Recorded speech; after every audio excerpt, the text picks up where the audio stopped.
Here's the pros and cons of managing an OnlyFans agency completely remotely.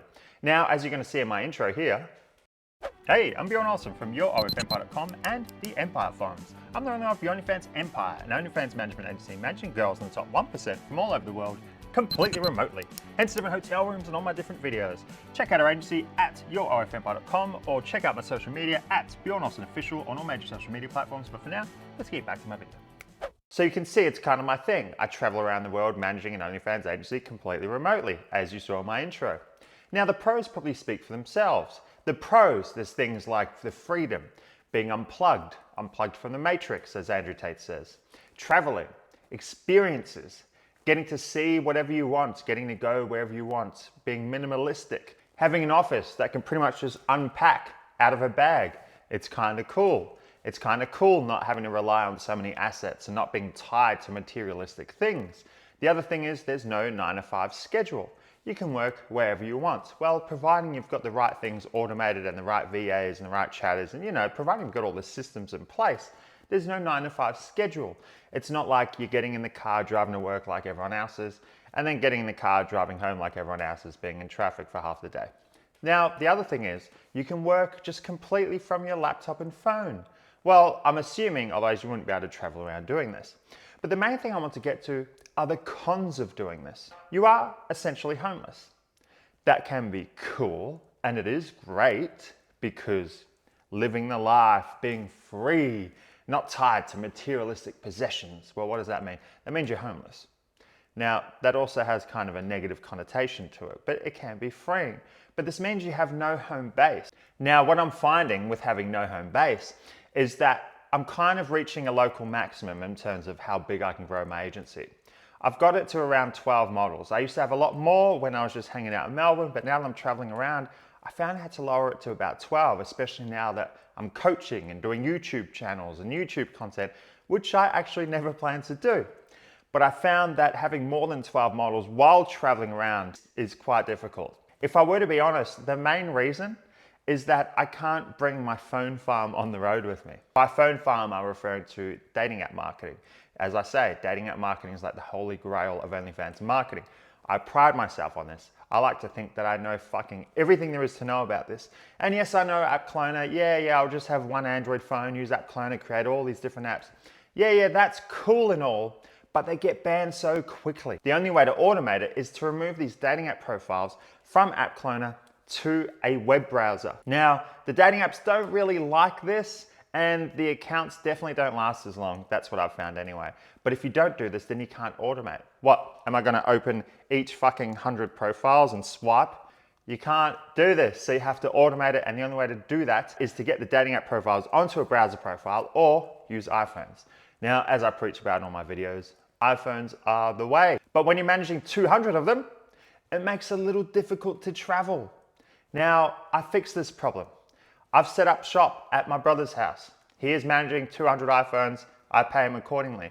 I actually deal with all the content. I remove all the metadata, upload it to Google Drive. I create all the email addresses. I get all the SIMs. I send him the SIMs. I tell him where to spoof the location to. I track all of that. But he manages the physical aspect. Now, he doesn't have to manually swipe on each phone.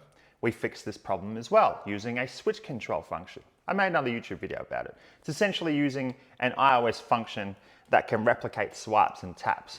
So all he has to do is triple click on the home button when the dating app profile is open and it'll get to work. It'll start doing the swipes in the left and blah, blah, blah, blah. But it still requires physical labor. Now you're gonna say to me, no, there's other ways to automate it. You can use this software and this software. Yeah, you can.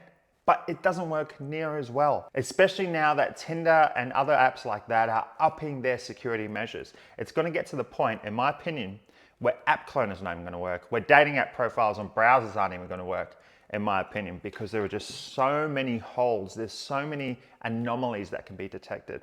So I just want to preempt all that and just stick to the iPhones. Point is, it's difficult when you're traveling. I can't keep buying iPhones or loading up my brother's house and sending him everything to do. So that's what I'm dealing with. Now, in terms of TikTok, I normally send the models iPhone XRs. I made another video about this. The models deal with their TikTok accounts. We send them the trends and what content to post, etc. We send them the phone. Now, as for the rest of the tasks involved in running an OnlyFans management agency, No worries at all, it's all VAs. Schedule content, reply to messages, chat on the OnlyFans account, schedule content for the OnlyFans account. All of that is easy with VAs as long as you create the right systems and the right training modules. That is very easy to outsource. But the problem I'm finding with living on the road is that I'm reaching a local maximum in terms of how big I can scale models and how many models I can manage.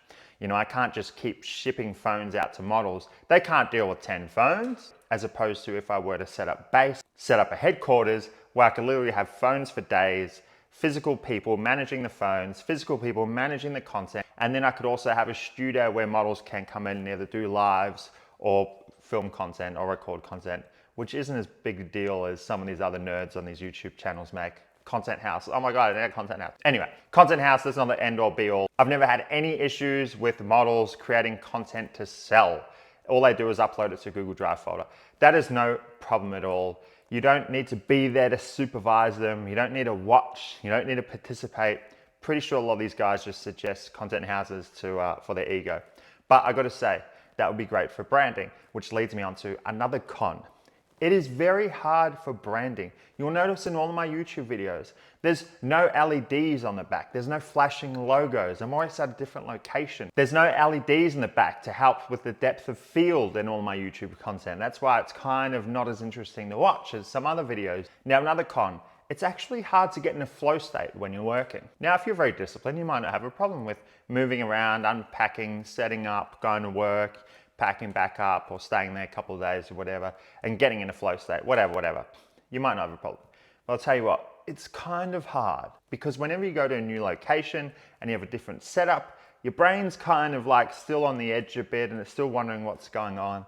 And you don't just slot into work mode like if you were going to an office. So I'll leave it with you there. Make up your own mind. Look, it's fucking awesome, but you can only grow so much and I'm aiming for the moon. So expect big things. Anyway, that wraps that up. So if you like my content, go smash the like button, smash the subscribe button, and I'll see you on another video.